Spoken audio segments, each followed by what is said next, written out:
Hi guys, Nat from Tentworld Prospect here, just covering the 360 degrees Furno Stove and Pot set today. This is what it looks like when you buy it in an actual packet, but I brought my own in today to show you how it actually works. So it comes in a little dilly bag. Now this is actually hard anodized aluminium, so it's coated, so it's a little bit non-stick, so it helps with those oats and things from when you're trying to clean it. The stove itself comes with a little scourer, and let's not forget the actual cartridge stabilizer. So you want to make sure that goes on your cartridge. This is a standard 230 gram cartridge. It has slots for the smaller 100 gram cartridge if you like. And just remember, the 460 gram cartridge fits in the same one that the 230 gram cartridge sits in. It's just a taller cartridge. These are self-sealing as well, and they're a butane-propane mix. You can get different brands. It's not really much of a difference. It's only if you're going high altitudes that it becomes necessary to have the 4-season mix. Okay. Now here we have an 800ml pot, and this is your little fry pan or your lid. I recommend using a lid when boiling water because it will boil quicker. A little stove. Now you can buy the stove separately if you like. Here we've got one in the packaging. This is only 99 grams. Okay, so it's pretty light, really small, easy fit in your pack. And there is a trick to putting it back in its box. You need to make sure it forms a triangle in the top, otherwise you'll have a really hard time getting it back in that little packet.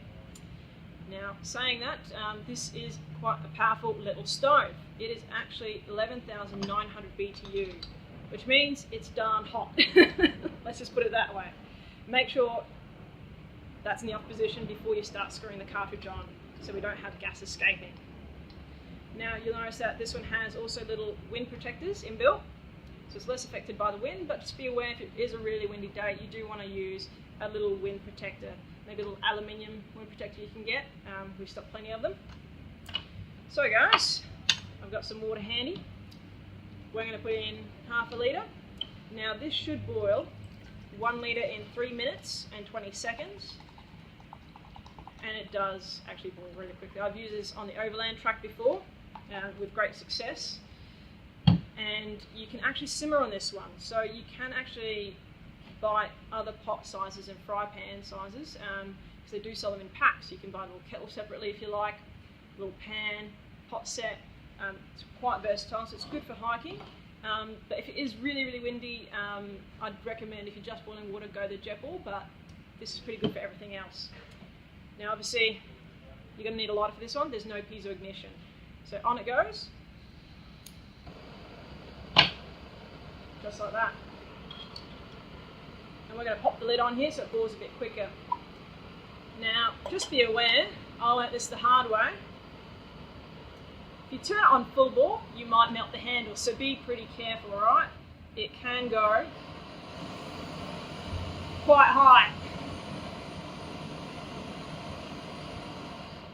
Now I'm not going to sit here and wait for a few minutes, but I just wanted to let you know it is really quick. So this is enough for 2 cups of tea, or it's enough to do at least a double freeze-dried meal and a cup of tea each, basically. It's 800ml, so it'll do that quite easily.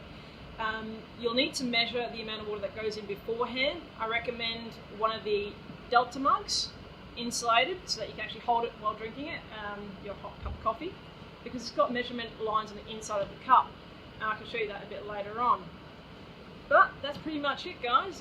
Nice and simple. Measure your water before you put it in there. Make sure you've got a lighter or a flint or some waterproof matches handy, otherwise you're going to have a hard time lighting something without a source. Alright guys, have a good one. Tentworld Prospect out. Cheers.